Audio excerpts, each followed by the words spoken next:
Gone 5 days. Which tank self-destructed? Stay tuned.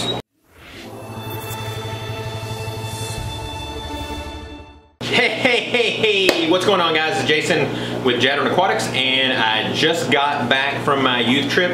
Well, actually, just got back. It's actually Friday. Hold on a second, my dog wants me. We'll let her be in the video. So I just got back on Friday. No, now you got me confused. I just got back on Sunday from the youth trip, and now it is Friday, and work has been so crazy. I just now had a chance to actually get in here and make a video. So I know you're asking, what in the world went on while you were gone, Jason? Nothing. Everything's fine, didn't have any problem with anything. My mom was here, I didn't have her feeding them, but I just had her watching my baby, Lucky Bugs. I just had her watching Lucky, so didn't have her even go in the fish room. She assumed when I brought her over here that she was going to have to help take care of my fish while she was here, but they're fine. 4 days, no big deal leaving them. I didn't really leave them. I didn't leave any kind of food to feed them. I didn't really do anything except for fill up my 150-gallon reservoir so that they would at least drip for a couple of days. So got back. If you guys remember, I went on a youth trip, and on the youth trip we actually went to Corpus Christi. And so again, if you know, you heard my ranting in some of the other videos, it's been like 100 and something degrees here. So I was told by people that, hey, when you go down to the coast, it gets cooler. Guess what? It wasn't cooler. It was hot. It was in the hundreds while we were there. So man, it was warm. So one of the things that we did while we were there, and this is actually fish related. It's gonna be fish related, so stay tuned. So we were at the, my friend who is the youth pastor's sister owns a house on the river. And the river is only a few miles from the ocean. So they only live, they live on this river that comes off the ocean. And from what I understand, the ocean flows out of the ocean into this river and then upstream. I don't know, it seems like it would flow downstream, but I don't know. All I know is that it's affected by low tide and high tide. So the water raises and lowers. But the cool thing about it is it affects the salinity in the water. So depending on whether it's high tide or whether it's low tide, it depends on the type of fish that are actually in the water. Because it becomes, it's almost heavily, the salinity in it is pretty heavy, so it's not necessarily brackish. I think it's almost actually salt water when they, when the tide is actually in. So if you're out there fishing, you have to know what the salinity of the water is to know what kind of fish are in there. Because if it's high tide, you actually catch saltwater fish. When it's low tide, you catch freshwater fish. So the interesting thing about this is the idea, you guys may have heard, I've seen this on like Shark Week, is that these bull sharks, they're finding these bull sharks in freshwater lakes that are thousands of miles from the ocean. And these rivers that are like this are the exact reason why, because bull sharks have the ability to get used to the lack of salinity. It's just like guppies and mollies. If you guys know, you can actually take a guppy or a molly and you can slowly add salt to their aquarium, and you can eventually get the aquarium until it's actually a true saltwater tank.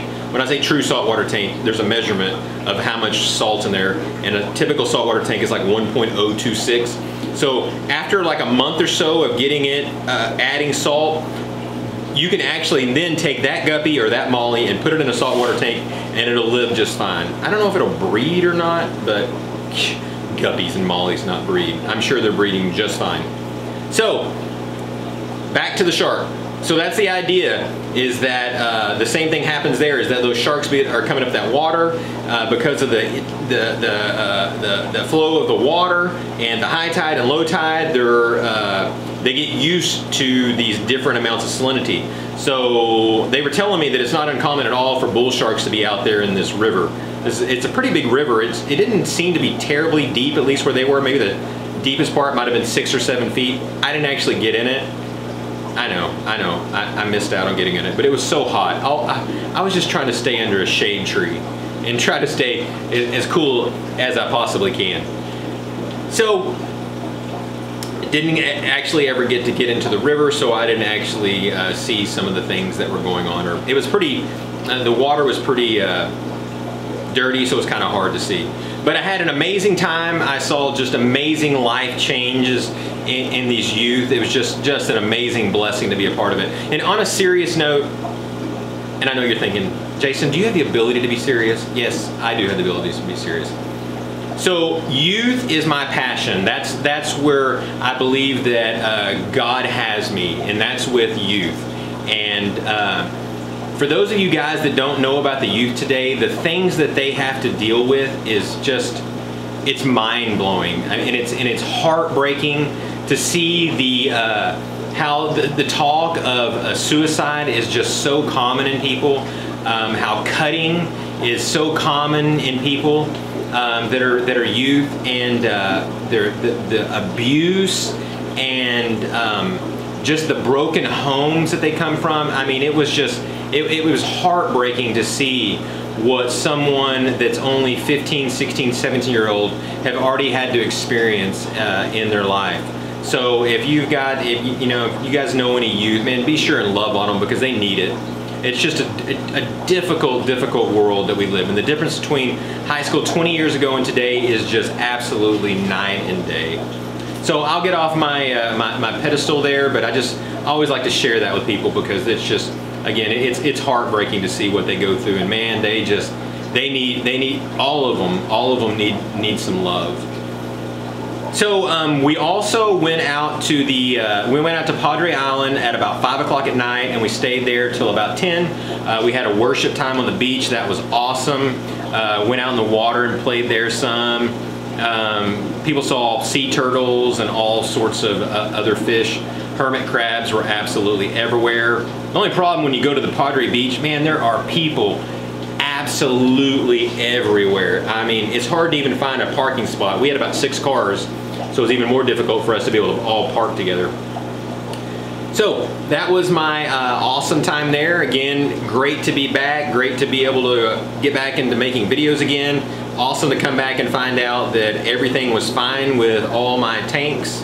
I had a few guppies here and there die, but that's becoming the norm for some reason, I don't know.